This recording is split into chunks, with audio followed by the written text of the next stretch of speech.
Bonjour à toutes et à tous. Aujourd'hui, petite revue matérielle concernant un ato reconstructible, franchement, qui mérite le détour. Pour moi, c'est un sacré coup de cœur. Je remercie Gearbest à me l'avoir envoyé pour test. Je vais bien sûr parler du Borea RTA de chez Ogvape avec la collaboration de Roxy. Qu'est-ce qu'on va y retrouver dans cette boîte avant d'attaquer le gros plan? Donc, la boîte, hein, comme d'habitude, qu'on connaît bien en plastique. Derrière, vous aurez donc toutes les specs de l'ATO avec le petit crash code, etc. Pour voir si c'est un vrai. On va y retrouver donc l'ATO.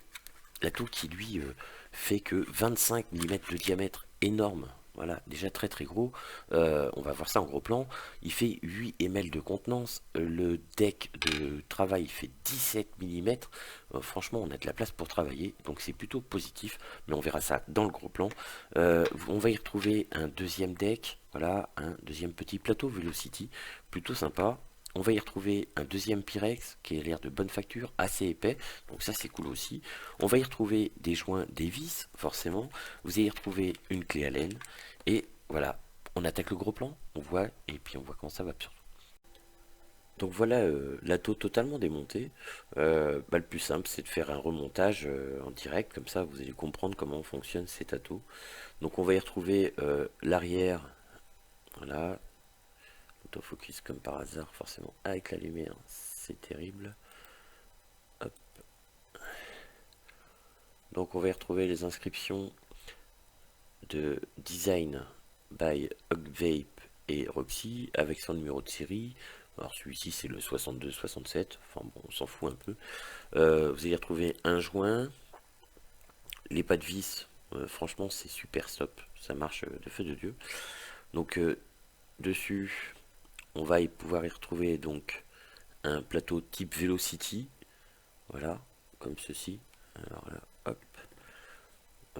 Bon, franchement, montage assez simple. Moi, aujourd'hui, je l'ai monté vite fait en dual Clapton, 2x5 tours. Je sais plus à combien je tombe, mais enfin, peu importe. Je crois que je suis à 0,25, 0,30. Le contact avec un plus qui est un pin non réglable. Si vous dévissez, vous démontez en fait la tête de Velocity. Donc c'est pas la peine. Un système de joint, un système d'encoche. Voilà, il y a des encoches, donc c'est simple, hein, ça va être pour pouvoir l'enquiller dans cette pièce-là, qui est la pièce maîtresse. Euh, donc une large cheminée, le système d'arrivée de liquide, qui est là et là, voilà. Vous allez avoir deux petits picots qui vont en fait simplement retenir la partie supérieure qu'on va voir après.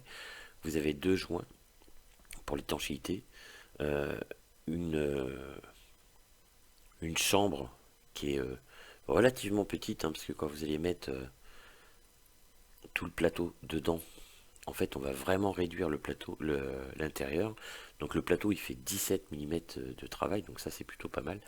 Et ici vous avez deux encoches, voilà, une là et une de l'autre côté, où il va falloir en fait incorporer, une fois qu'on aura fait le cotonnage et mis le liquide, vous allez voir, hop, il suffit d'encolleter comme ceci, voilà, dans les encoches, pour venir faire le corps. On vient remettre l'arrière pour tenir l'ensemble, tout simplement. Par-dessus, on va y mettre donc cette pièce-là, qui est le système de réglage d'airflow, la bague d'airflow. Donc on a 4 gros trous de chaque côté. Voilà. Encore un système de joint pour l'étanchéité. Toujours des pas de vis, machin, sauf que celle-ci, elle vient juste s'en ficher, comme ceci. Voilà. Donc ici, on retrouve les deux petits picots. Je ne sais pas si on va voir, parce que forcément, hop, voilà, avec la lumière, c'est compliqué. Ici, vous avez un petit picot. Donc en fait, le système d'arrivée de liquide, là où je trouve que c'est marrant, et c'est pas mal fait, c'est qu'en fait, c'est plus vous allez fermer votre airflow, donc je vais le fermer complètement, vous voyez, ici c'est totalement fermé, et si j'ouvre mon airflow, en fait, j'ouvre en même temps, alors je vais essayer de faire comme ça, voilà, quand j'ouvre mon airflow, on le voit ici, là où il y a mon doigt, vous avez l'arrivée de liquide qui va grossir, donc en fait, plus vous allez mettre d'airflow, plus vous allez mettre de l'arrivée de liquide. Donc on va dire que c'est un airflow control et un liquid control qui est permanent, mais qui est voilà, en parallèle avec ce que vous allez demander en air. Plus vous allez demander d'air à votre ato, et plus en fait il va vous prendre de liquide, tout simplement.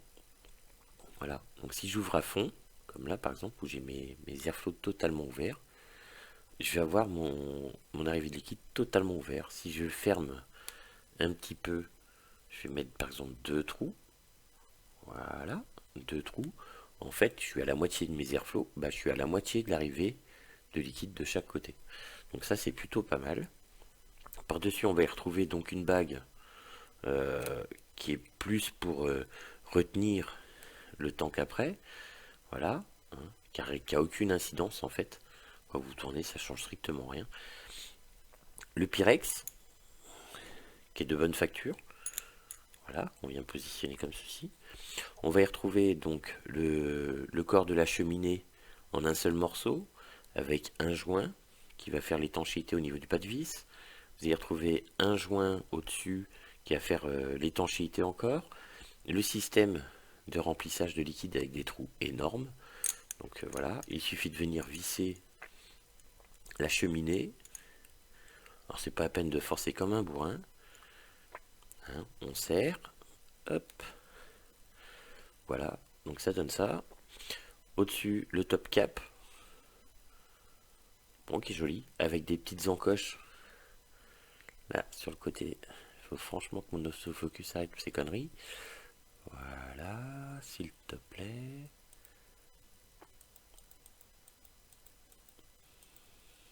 Voilà. On a de belles encoches. Hein, c'est pour pouvoir venir tourner le top cap. Tout simplement. Alors la visserie, c'est franchement du beurre. Là en plus j'ai passé à l'ultrason et ça se visse, il n'y a pas de crunchy, il n'y a rien. On va y retrouver le fameux drip tip qui est lui en genre de soit allez, plastique, terrain, ce qu'on veut, avec un corps en inox 304 parce que tout le corps est en inox 304, deux joints toriques pour le faire tenir, ça tient franchement bien. Voilà. Une fois que vous aurez fait donc ça, ben, on est prêt à vaper. Donc on se retrouve tout de suite en plan large et puis on voit comment ça va. Donc voilà pour le plan serré. Euh, donc pensez, hein, quand vous aurez fait donc votre cotonnage, votre montage, de l'imbiber, de remettre donc le plateau de travail dans son avec les encoches bien au fond, qu'on ne voit pas le joint, bien le fermer, vous refermez le dessus. Une fois que vous avez fait ça, donc bah, le remplissage par le dessus classique, toujours airflow bien fermé, parce que je vous rappelle que vous avez le système d'airflow, là on verra pas du tout, mais quand vous fermez votre airflow, vous fermez l'arrivée de liquide, on remplit. Une fois que vous avez fait ça, on le retourne, on ouvre les airflows de la valeur souhaitée. Donc moi je vais mettre sur 2 parce que 2 pour l'instant ça suffit largement, et on le retourne et c'est prêt à vaper. D'ailleurs on voit les petites bulles qui tombent. Point négatif dessus, 25 mm de diamètre, un ato qui est quand même assez gros, assez low. Il est quand même assez haut. Je sais plus combien il fait, mais bon, pour vous donner une idée, la dernière fois j'avais fait le XL qui est déjà un ato assez sympa. Voilà ce que ça peut donner. C'est encore un peu plus haut et un peu plus gros. C'est tous les deux seuls points négatifs que je peux leur trouver. Enfin si, l'autre point négatif, consommateur de juice un maximum quoi. Voilà ce que ça donne. Deux petits airflow ouverts sur 4 avec du 70-30.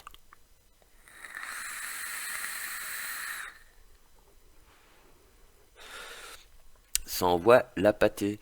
Si je mets sur 4, c'est encore pire. Là, mes airflows sont ouverts à fond, donc l'arrivée de liquide est à fond. C'est vraiment, par contre, ça c'est franchement judicieux. Point positif, c'est de pouvoir faire le réglage automatique.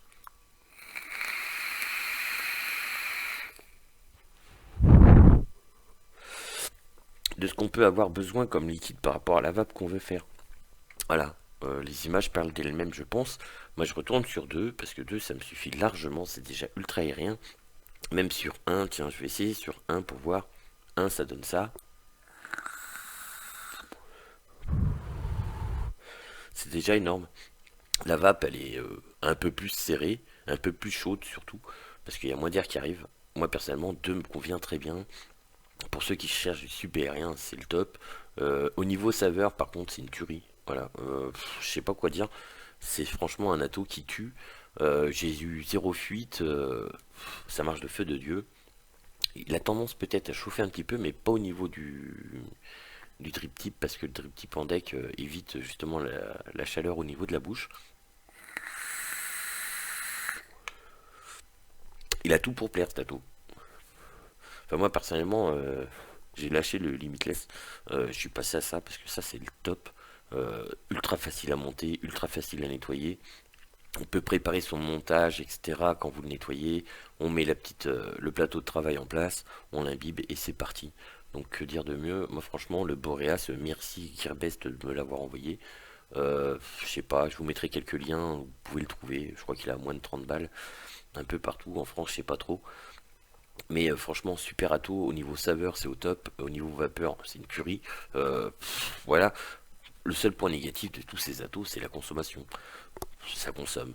Voilà. Je vous dis bonne journée, bonne vape et, bah, à plus.